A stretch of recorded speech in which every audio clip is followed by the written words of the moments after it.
Hey guys, Myles McMahon coming back to you via video. I got good feedback on the first video I did, and I also got some feedback that apparently you guys don't really necessarily like reading my newsletters, so I thought I would dictate them, or at least give you a brief overview of the main articles in my newsletter today, or for this month. So we got 3 topics I'm going to go over. One is 6 costly mistakes first-time flippers make, or at least that they want to avoid. What is in a home warranty?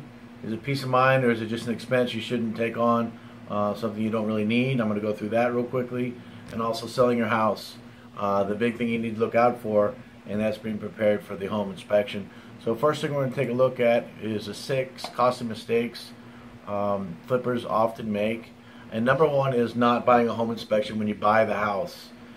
Going through it on your own and trying to save the money and avoiding the home inspection is not a smart idea. Oftentimes there's things hidden to even a trained eye that you can miss, like foundation issues, etc., roof issues. The roof may appear to be fine, but a professional roofer can take a look at it and find out it's not. That's a major expense, as is foundation, and there's other issues. So make sure you get a professional home inspection, even if you're going to flip the house.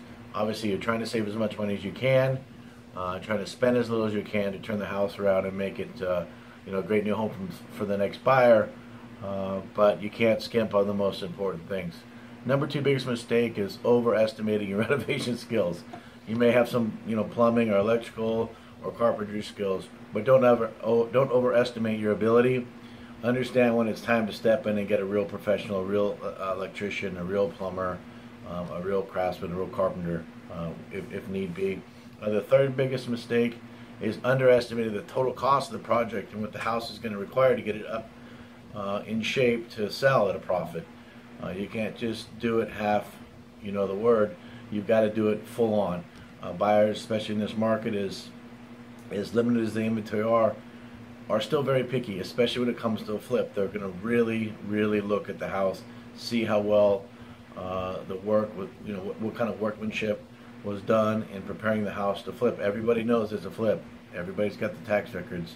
So if you're going to do it, you got to do it right, because the buyers are very, very picky when it comes to choosing a home that's that's been improved and that has been flipped. The 4th biggest mistake is, you see it all the time, people just act like jerks. You're going to need help. You're going to need contractors. You're going to have relationships with handymen and people that are going to have to come in to help you do this project if you're considering doing a flip. Don't be a jerk. Be a great girl, great guy. Treat people with respect, empathy. Understand that they're trying to make a living. And the more kindness you get, you put forth towards them, at least I've seen, the better they're going to perform, the better they're going to do, and the more likely they're going to want to come back to work for you again. The 5th biggest mistake is jumping the gun. Don't do it. I know you want to get the house on the market. You're almost ready. You think you're 3 days away. The realtor's pressuring you to put the for sale sign up. Don't do it. People will come in, they'll look at the house, they'll look through the windows, and if you're not prepared to have that thing on the market, ready to be seen, wait. It's worth it.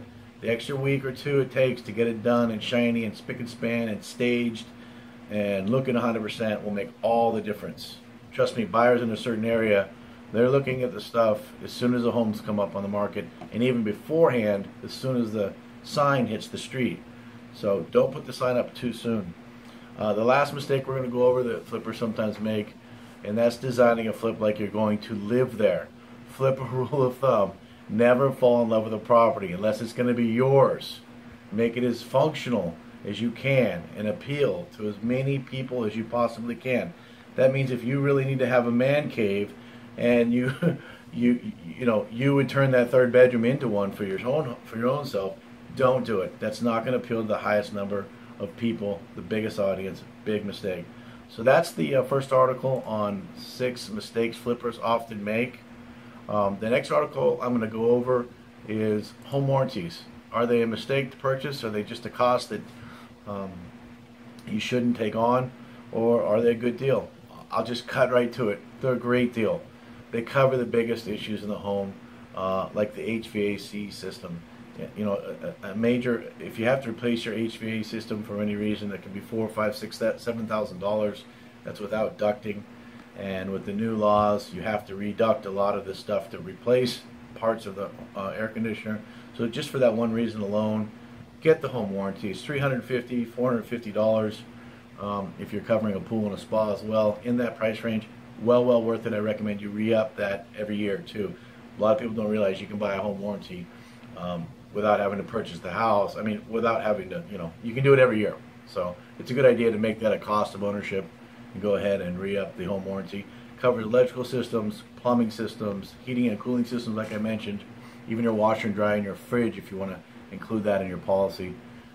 But yeah, kitchen appliances like the oven, the range, garbage disposal, stuff that breaks, it's covered. Definitely a good idea to go ahead and get the home warranty. Last one I'm going to go over real quickly is when you're selling your house, you really have to have it ready and you've got to be prepared for the home inspection. How many times have people made an offer on a house thinking it looks perfect, they can't wait to get in, they have the home inspection, and all the little things never got done. The water heater wasn't installed correctly or never got strapped, or there's rat droppings in the attic and they never are dealt with and remediated, or there's pest inspection or there's pest damage throughout the house that you can't see that never was looked at. So when you're going to prepare a home to sell, you really have to take it upon yourself to have your own pest inspection done, have it thoroughly looked at, make sure the house has as few issues, red flags as you can possibly get the house. Get it in the best condition as you possibly can, so when the buyers do come in, as soon as they get their offer accepted, the first emotion is excitement, the second emotion is fear, because like, wow, we actually got it.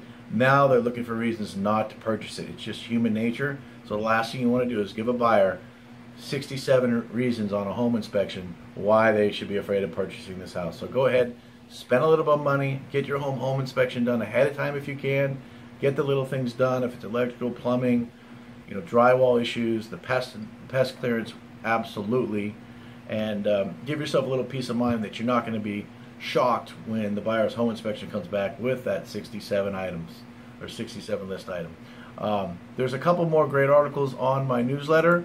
If you're not totally bored by these videos yet, God bless you.